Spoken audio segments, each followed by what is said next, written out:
Po, maraming salamat sa inyo. Bakit ka umiyak?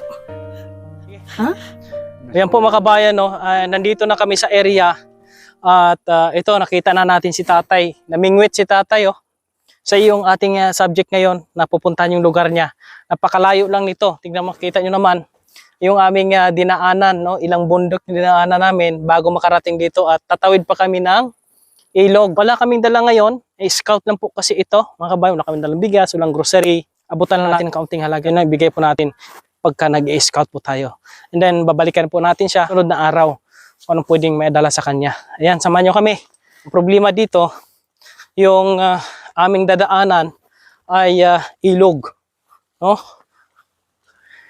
Paano kami makatawid dito? Salamat kay Nung Minoy. Si Nung Minoy ang nagsama dito sa amin para mapunta natin si tatay. Kasi ito si tatay, umiiyak daw ito. Nung kinausap ni tatay, nagtaka sa bakit pag kinakausap, umiiyak. Kaya na-intriga si Kuya Raymond, sabi ko puntahan natin, alamin natin kung yung sitwasyon. Kailangan dadaanan namin ito. Kaya, ayan po mga kabayan.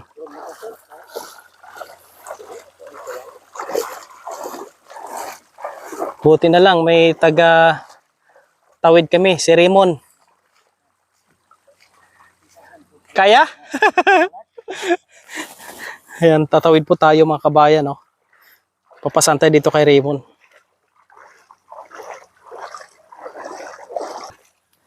Oh, kaya mo? Kaya mo ako? Delikado ini, ah. Sige mo.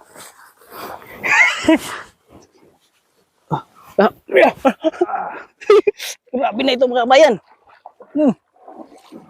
Yeah. 70 kilos na eh. Oh, mga kabayan, oh. Yeah. Buti na lang, may tagatawid po mga kabayan, oh. Nandito na tayo mga kabayan. Kamusta naman tay? Okay lang. Nakahuli ng isda. Ito yung ano mo, pang-ulam? Iyo, pang-ulam. Kamusta naman yung buhay nyo dito? Mahirap talaga ang buhay ko. Naparito ako tay kasi nga sinama ako ni tatay Minoy. Sabi niya, may nakita ako dong isang senior na hirap talaga sa buhay. Oo. Matanong ko lang tay, kayo po ba may mga anak? Mayroong anak, 8. 8. Kamusta naman po ang buhay nila? Nagkikita din po ba kayo?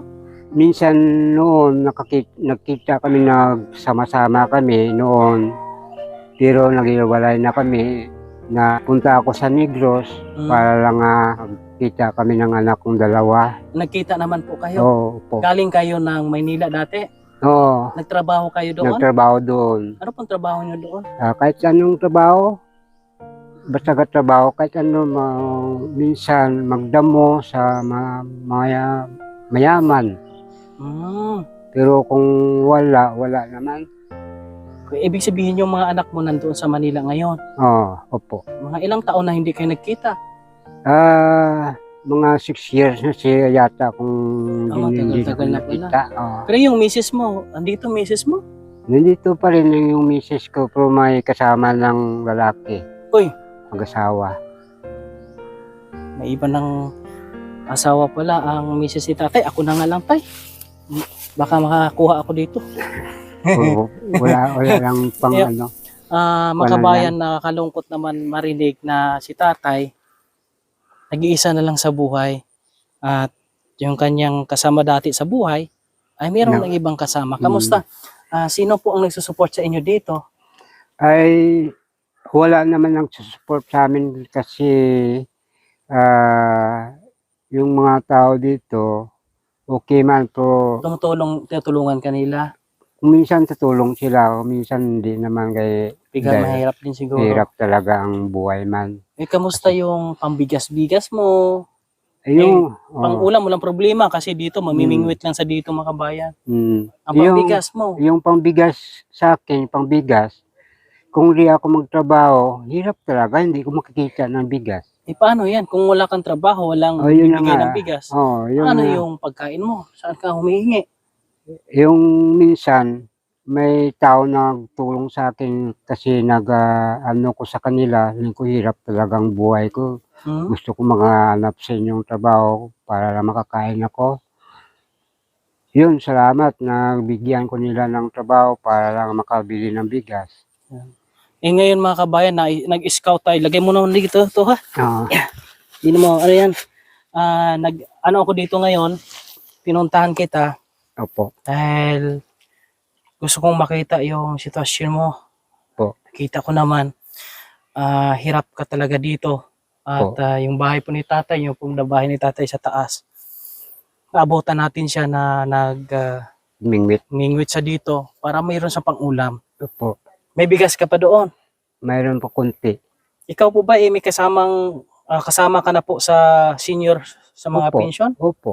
May pension ka na sa senior? Hindi pa ako nakatikim ng pension. Hindi ka pa kasali. Hindi pa. Okay. Pero sa bigas, bago pa. bigas senior, meron? Mayroong minsan wala man. Minsan wala. Hmm. Yan po, no? Gaano kahirap ang buhay tayo na ikaw na mag-isa dito? Sa akin, talagang mahirap talaga ako. Kahit mag-isa lang ko, akong gawa, Sa'yo lahat. sa akin lahat. May gusto kang sabihin sa mga anak mo na matagal na almost 6 years na hindi kayo nagkita. Hindi kanila nabisita dito. Hindi pa. Ay baka po ito yung pagkakataon na mabisita kanila, makita kanila sa Facebook o sa YouTube na si tatay ko ito. Namimiss na pala kami. Baka mabisita kanila. Kaya sa ngayon, mga kabayan, bigyan natin si tatay ng kaunting halaga. Ito na itulong mula sa ating Panginoon na dinaan po sa ating mga sponsors at dinaan po dito sa atin at Maraming salamat po natin. Kabayan, Maliit na halaga lang po ito, tay. Ito ay lang. malaking tulong na rin po sa inyo. Okay Ay lang. narating namin itong lugar mo kahit mahirap, tumawid kami ng ilog para lang ikaw ay marating dito para po makabili ka ng kung ano-ano, no? Maraming salamat po. Opo. Tay, pagpasinsahin mo na ine. Sige na po. Salamat. Maraming salamat po.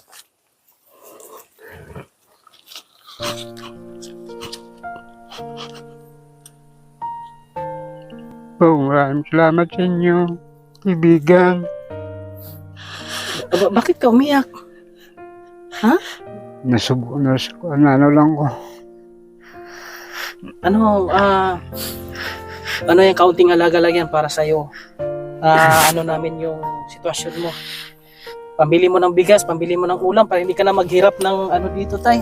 Salamat Maghirap po. ng mamingwit. Tilapia lang ang kuha dito. Po. Bili ka ng ha? Sige po.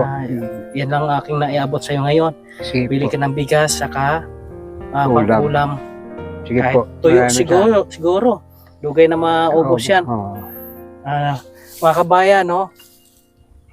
Sana ay mayroon pang ibang makatulong kay tatay.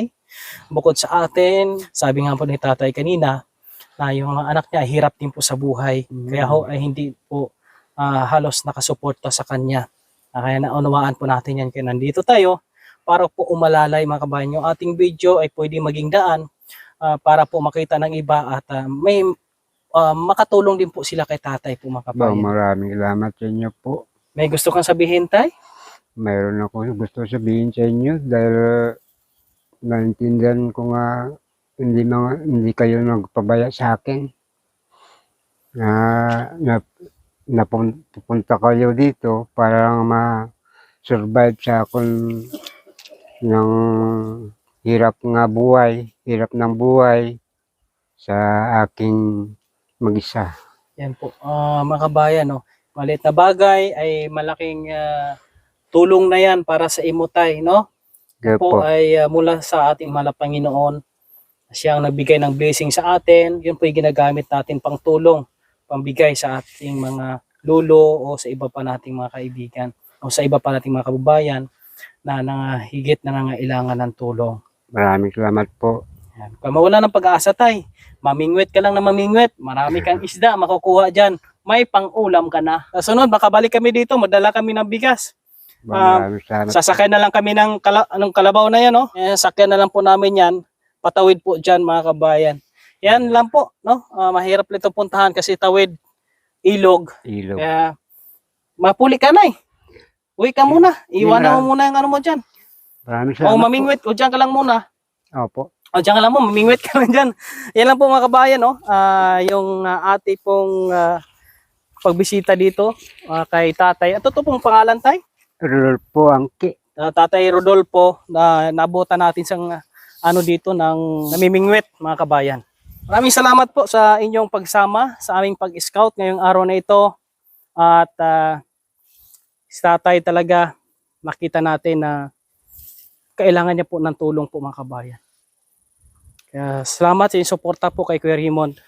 Kahit saang lugar, kahit anong lugar, basta kaya natin puntahan at meron tayong pang-abot ay pinapasok natin para po ay mabigyan natin kahit kaunting halaga. Kung ano lang ang available na meron tayo, ayun po iati pong ibibigay para po ay maging masaya ang tulad po ni Tatay Rodolfo. Paki-share na itong video na ito mga kababayan at paki-follow ang ating Facebook page. Ganun din po ang ating YouTube channel, paki-subscribe upang ito ay magiging guide po no, natin ang inyong suporta sa ginagawa nating mission. Kung mayroon mang gustong tumulong kay tatay, i-message nyo lang ako at ihatid po natin dito sa kanya. Maraming salamat. Shout out sa ating mga sponsors, kay Ate Rosinda Hobero, kay Ate Minda Laxo, kay Ate Milda Biani, Ate Lynn Castor, sa iba pa po nating mga kaibigan, kay Ate Fat, sa lahat po ng ating mga taga-suporta. Maraming salamat. Shout out din po sa buong team Kalinga, kay Yuval Santos Matubang. Maraming salamat at samahan niyo po kami sa next ng aming mission para ho sa ating mga kababayan dito sa may bahagi po ng Negros Occidental. Maraming salamat and God bless.